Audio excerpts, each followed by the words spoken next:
Lord Jesus Christ.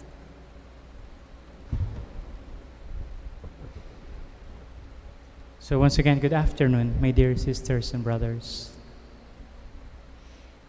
Itong mga nakakaraang buwan, no, these past months, or after the pandemic, no, mas dumami yung mga nanghihingi para sa pagkain. No. Maraming mga bata kakatok sa sasakyan. Tapos, magsasign ng hihingi at pangkain. Yan ang typical sa atin, Pinoy, ano? Pagkakain, pag ganun. Siguro kung sa ibang lugar, ganun, kakain. O kaya kami, kakain, may chopsticks, no? And I just assume that many of us will give because of the acknowledgement of that need. Siguro nga sa ranking ng mga pangangailangan ng tao, sa physical need lalo, ang pagkain ang isa sa nangunguna. Marami nagsasabi na di baling walang bagong damit, walang masyadong gamit, o hindi makagawa ng ibang bagay, basta mayroong pagkain sa lamesa. And when I was exploring more about some studies about food, no, na sumagi sa isip ko itong isang model na tinatawag na Sutter's Hierarchy of Food Needs. Ang inaalala ayon sa pagkakasunod-sunod ay kung ang pagkain ba ay sapat, enough food, kung ang pagkain ba ay acceptable food. Siguro pag gutom tayo, ang unang inaalala natin ay yung enough na lang, yung makakabusog. O pangalawa ay siguro ay acceptable food. O kung hindi man medyo kasarapan, ay yung kaya pa rin ng ating panlasa. O kaya naman, idinugtong pa niya ang isang alala natin sa pagkain ay yung ongoing access to food. And then after that, it's good tasting food. And then, pagkatapos ng good tasting food, meron yung novel food. Siguro ito yung mga food na ginagawa natin, kinakain natin, dahil lang sa may okasyon o mayroong patungkol yung pagkain. O, halimbawa, cake. No? Malimit, kaya tayo nag-cake ay dahil sa birthday o kaya may okasyon. Pero kung kakainin yung cake, lagi natin sinasabi, ay, kapirasong gayat lang yun sa akin. At mataas ang aking sugar. Pero meron lang. No? O kaya pag New Year, yan, marami tayo niya mga novel food na ihahayin, pero hindi naman kakainin dahil lang sa may isine-celebrate. Or yung iba naman, may sinasabi na instrumental food. Pag meron kang gustong mangyari sa katawan mo, yan, yun ang mga pagkaing kakainin. No? And so, all of this, sabi ko nga, ay concern nating lahat. And you know what? This is also a concern of God.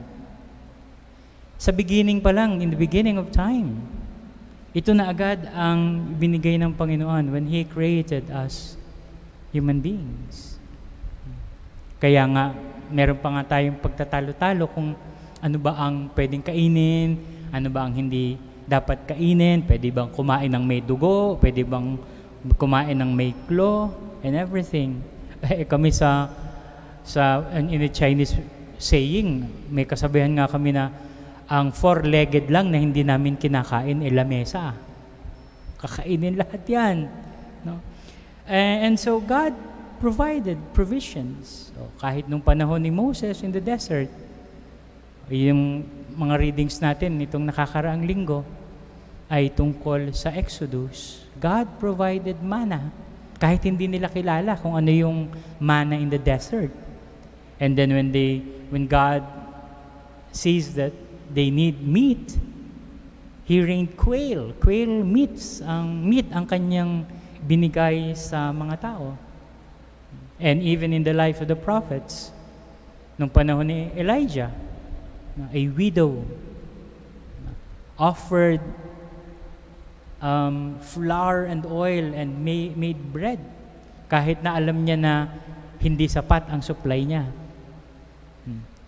At unti-unti ayan, sa ating first reading ngayon, ganun din. Na may dumating na tinapay, ipamahagi, sabi ng propeta, pero ang mga magbabahagi ay nangangamba na hindi kakasya.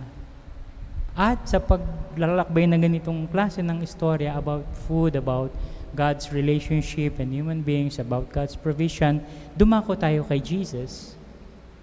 In the beginning of the 6th chapter of John, ay pinakita na rito ang pagtatawid ng gutom ng Panginoon sa mga taong nasa paligid.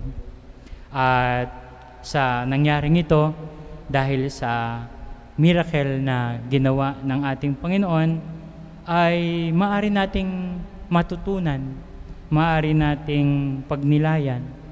No? Ang una, ang pasasalamat dahil sa biyayang ibinibigay sa atin ng Panginoon. How many of us still thank the Lord after meal o bago kumain? How many of us will stop for a while, magdadasal, hihingi ng basbas, Lord, basbasan mo mga pagkain sa aming harapan. At pagkatapos nito ay magpapasalamat sa Panginoon, acknowledging that this grace is from the Lord. To be thankful. Yun ang ginawa ng ating Panginoon eh. Now, when He was given the 5 pieces of bread and some dried fish, anong una niyang ginawa? No? He took the bread and He gave thanks. No? Nagpasalamat sa Ama na nagbiyaya, na nagbigay. Oh, salamat Lord. Thank you Lord. Kung ang food bang dumadating sa atin ay yung enough food lang, meaning to say na we don't mind kahit na hindi siya masyadong masarap sa ating standard. Although sa mga matatandang tradisyon, ayon-ayon nilang maririnig yung sasabihin mo habang kumakain na hindi masarap ang pagkain. Para sa iba ay ito ay a sign of disrespect sa Diyos na nagbigay sa atin ng pagkain. No? Acceptable food ba ito? Diba? Tuloy-tuloy ba ang biyayang ito? And so, pasalamat sa Panginoon. Yan ang ginawa ng Panginoon. Nagpasalamat siya. Pangalawa, itinuturo sa atin ng Panginoon na magtiwala kayo. Philip has his doubts, repeating what happened in the past when they doubted in the time of the prophets na magkakasya kay Elijah, kay Elisha. Magkakasya ba? Anong hiniling natin sa atin ng Panginoon? Na kasya ito. Huwag kayong matakot. Huwag kayong mag-alala. No? At sa akin, ito rin siguro ang pumipigil sa atin para magbigay sa kapwa. The fear na baka hindi kasya. The fear na pag nagbigay ako ng kapiraso, ako ay magugutom. Para sa akin lang to, para sa amin lang ito. But for Jesus, no. He reminded His disciples na alam niya ang ginagawa niya. Alam niya ang pagiging Diyos niya. He is a generous God. He is a God who provides. At pangatlo, ito yung tinuturo sa atin. After the thankful or the thanksgiving, after our trust in the ways of the Lord, ay yung generosity. Pagbibigay, pagbabahaginan. Minsan nga, pag gusto kong gumawa ng kwento tungkol dito, gusto kong simulan ng kwentong ito, of course, hindi naman siya nakasulat sa Bible. Gusto ko simulan ng kwento nito, kung i-rewrite ko to in a more dramatic way.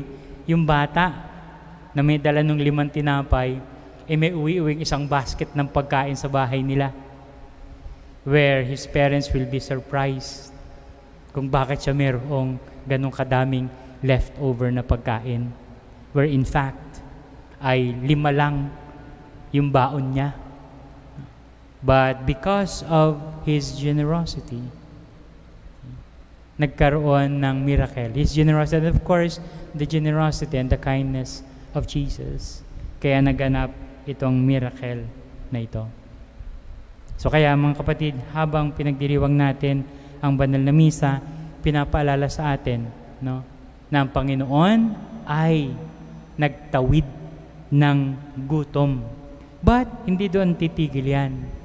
As we continue on following, kung pag-uwi nyo, you try to read more about the gospel according to St. John, saan tayo dadalhin? Doon sa hindi lang pangtawid, gutom, kundi si Jesus bilang pantawid sa buhay na walang hanggan. But of course, it is not yet here in our gospel account. But then of course, we have heard it so much. And now we are celebrating it. Now, how Jesus turned himself to the most important provision that God has given to us, na hindi na lang bubusog sa ating katawan, kundi bubusog din sa ating kaluluwa. And so let us be part of this ongoing miracle that is happening, lalo na nga sa panahon ngayon, sa panahon ng pangangailangan, sa panahon ng kagipitan. Ito, definitely, later, may mga lalapit na sa atin, may mga hihingi na sa atin ng tulong dahil sa nangyaring kalamidad. Ang daming binaha, ang daming mga nasirang pananim, ang daming nasirang mga ari-arian. And pag may lalapit sa inyo, may we be reminded of what happened in the gospel of today. The gospel that teaches us to give thanks, the gospel that teaches us to trust, and the gospel that teaches us to be generous like what Jesus did. Amen.